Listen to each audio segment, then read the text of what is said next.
There are moments in life where everything changes with a single sip.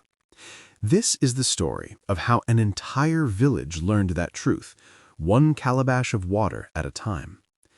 The Okonkwo well had served Umueze village for 147 years without incident.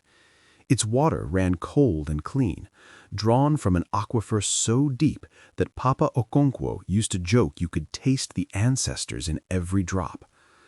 That joke stopped being funny on the 14th day of September, when the water started tasting like iron and memories you'd rather forget. Adeaze was the first to notice, though she'd never get credit for it. She was preparing her daughter's morning gadi when she paused, calabash suspended midair, her reflection distorted in the clay pot before her.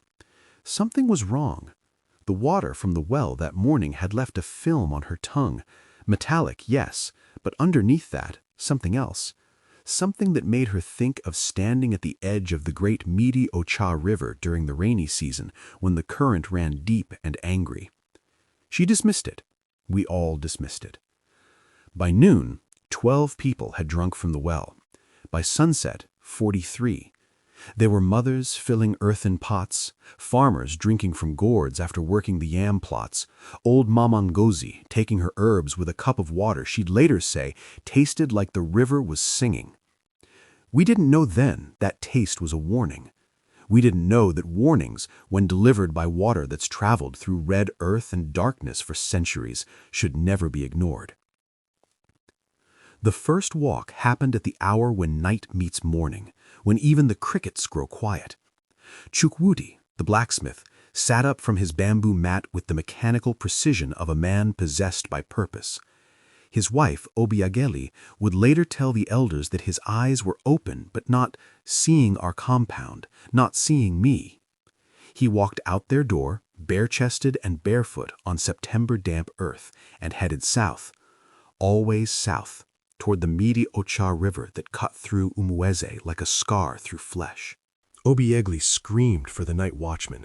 They found Chukwudi standing waist-deep in the Mudi Ocha, staring downstream, his lips moving in a whisper too soft to hear. When they pulled him out, he was shivering but didn't seem to notice. He kept trying to turn back toward the water, kept saying there was something he needed to deliver. They asked him what. He said he'd forgotten his father's name, but he could remember the exact spot beneath the river where the water spirits held council, where the current never moved and the depth had no bottom. That should have been the end of it, a strange incident, perhaps a spiritual attack or ancestral displeasure, but it wasn't the end.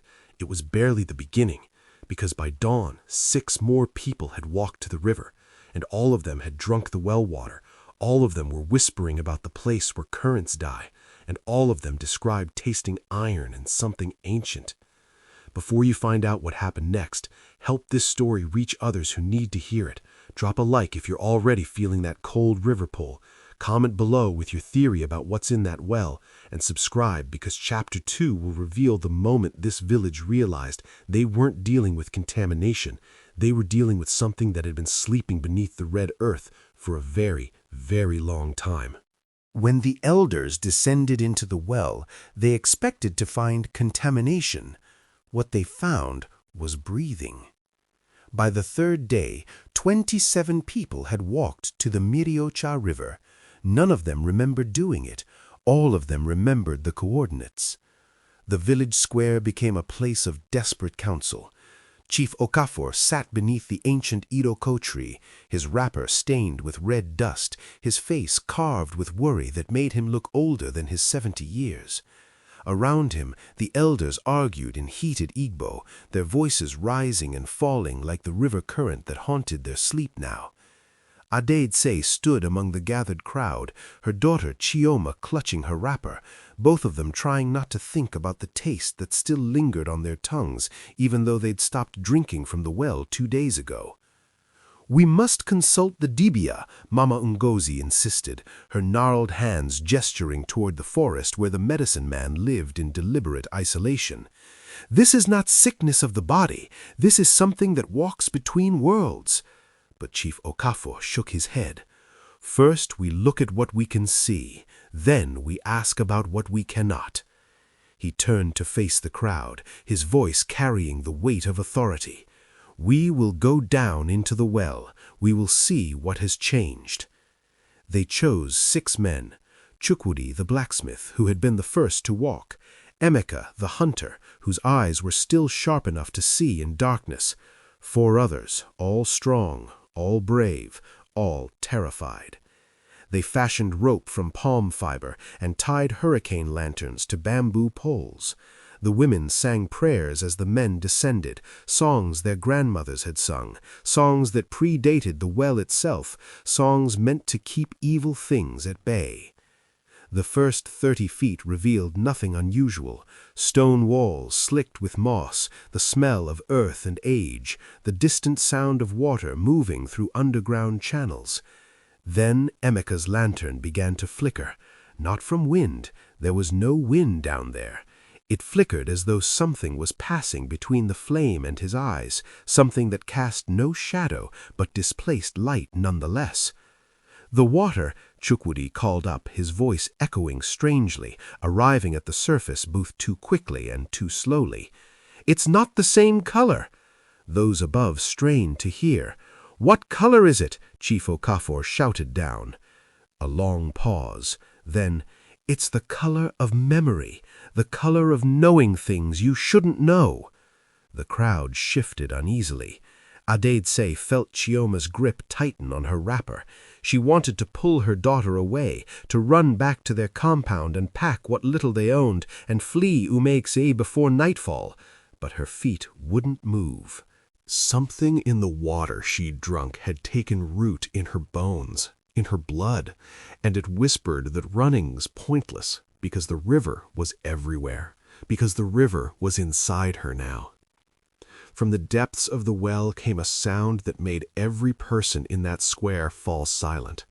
It was breathing, slow, deliberate, the kind of breathing that comes from lungs too large to belong to anything that should exist. The rope went suddenly taut, then slack, then taut again as the men below scrambled upward with a panic that needed no explanation. They emerged wild-eyed and gasping, their clothes soaked not with well water, but with something thicker, something that smelled like copper and ancient riverbeds. Emeka was weeping. Chukwudi was laughing. The other 4 were silent in the way men become silent when they've seen the exact shape of their nightmares. "There's something down there," Emeka finally managed, his voice broken into fragments. "Not in the water. The water is it. The water is part of something larger, something that's been reaching up through the earth, through the aquifer, trying to touch us, trying to call us home." "Home to where?" Chief Okafor demanded. Chukwudi stopped laughing long enough to answer, his eyes focused on a point far beyond the village, beyond the river, beyond the visible world. "To the place where the Miri Ocha begins, to the source that has no source, to the mother current that gave birth to all waters." His smile was terrible to witness. "And she's been so lonely, so very, very lonely for so very, very long."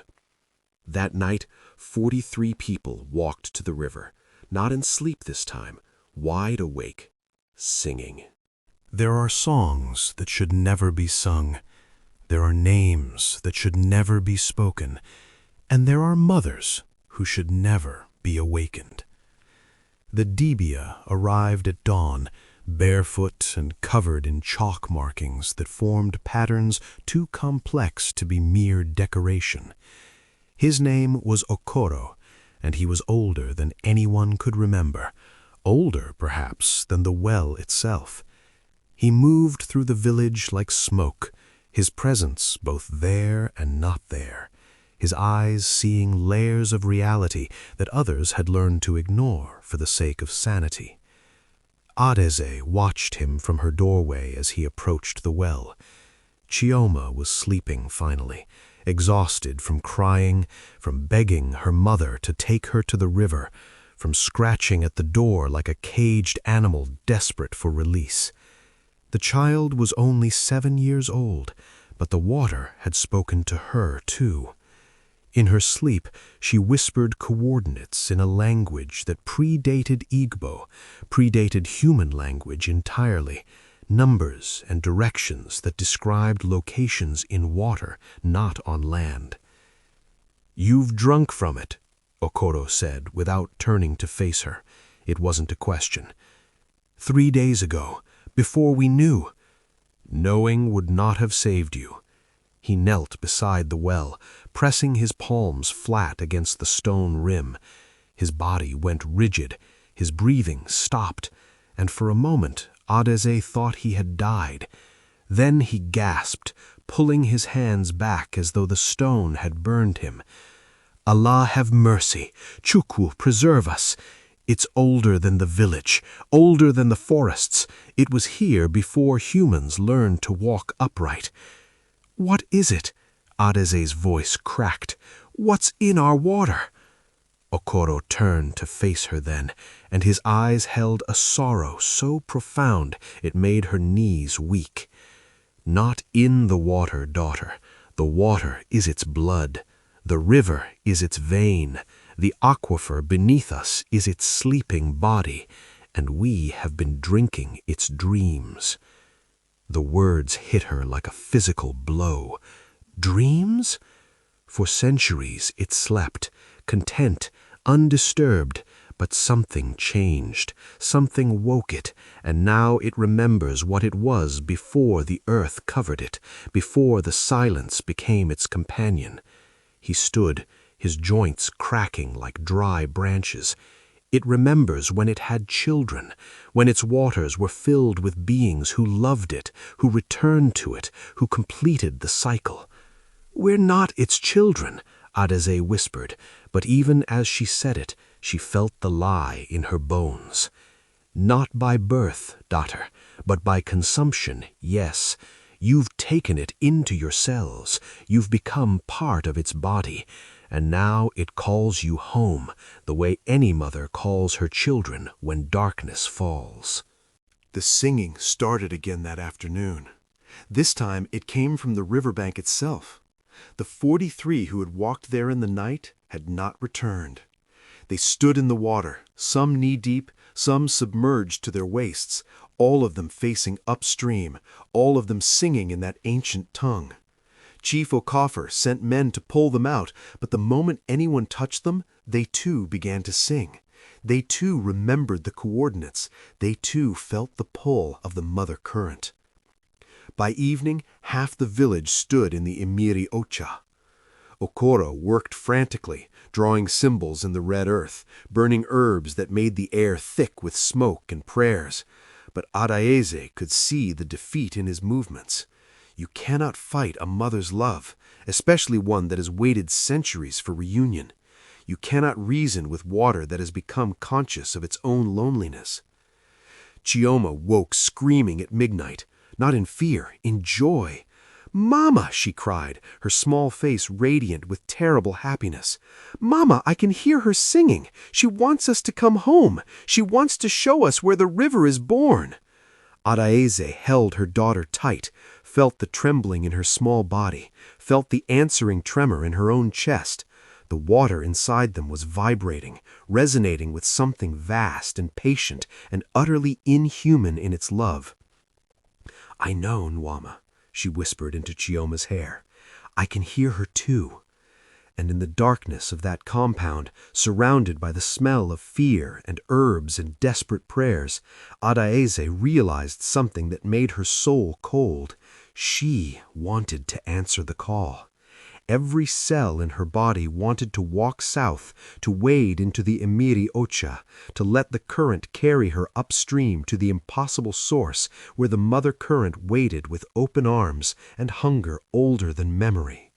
Every river has a source, but some sources were never meant to be found. They walked at dawn, all of them, the entire village of Umweze, moving as one body with many legs.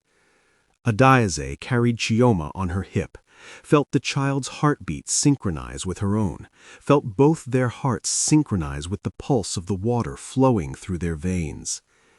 Chief Okafor led them, his wrapper trailing in the red dust, his staff abandoned somewhere behind them because staffs were for men who still believed they had authority over their own feet. Okoro did not walk with them. He stood at the village edge, his chalk markings smeared by tears, watching his people march toward a destiny he could name but not prevent. "May you find peace in her depths," he called after them, his voice breaking. "May she be gentle with what she takes." The Miri Ocha welcomed them like a mother's embrace. The water was warm despite the morning chill, warm and thick and alive with consciousness. They waded in together, the current pulling them not downstream as rivers should, but upstream against every law of nature and gravity, pulled by something stronger than physics, older than geology. Adiaze's feet left the riverbed. She was swimming now, or being swum, carried by waters that moved with intention. Around her she saw Mama Ngozi's gray head bobbing, saw Chukwudi's strong arms cutting through the current, saw dozens of her neighbors, her family, her people, all of them moving toward the source with expressions of relief so profound it looked like religious ecstasy. The river narrowed. The banks rose higher. The sky above became a strip of blue between walls of ancient stone. They were traveling through a gorge that didn't exist on any map, through geography that unfolded only for those who belonged to the water, who had drunk the mother current's dreams and been claimed as her own. Then they saw it. The source was not a spring or a lake or a mountain runoff. It was a wound in the earth itself, a vast opening where water poured upward from depths that had no bottom. The current emerged from darkness absolute, from a place where pressure and time had different meanings, where the mother current had slept for eons, dreaming of the children she'd lost when the world changed and left her buried. She was beautiful. She was terrible. She was water given will, consciousness compressed into liquid form, an intelligence so vast that touching her mind for even a moment was like staring into the sun. Adiaze felt her awareness wash over them all, felt her recognition, her joy, her desperate, devouring love. "My children," the water sang without words, "my lost children returned at last." They dove, all of them, into the upward-flowing current, into the mother's embrace, into depths where human bodies slowly forgot they'd ever been sullied. Adize's last thought before the transformation began was of Chioma's laughter, bright and clear as water over stones. Her last feeling was not fear, but homecoming, the sense of finally arriving at a place she'd been traveling toward since the first sip, since the first taste of copper and ancient longing. The village of Umweze fell silent. The well still stands, but no one draws from it anymore. Sometimes travelers passing through say they hear singing from the Miriocha, voices in harmony describing coordinates to a place that cannot be found by those who haven't drunk the dream. And sometimes, very rarely, the water tastes like copper and calling, like mothers, like memory, like home.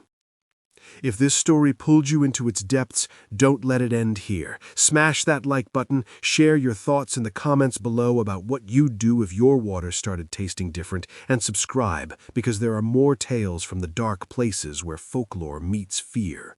The river is always flowing. The question is, are you listening?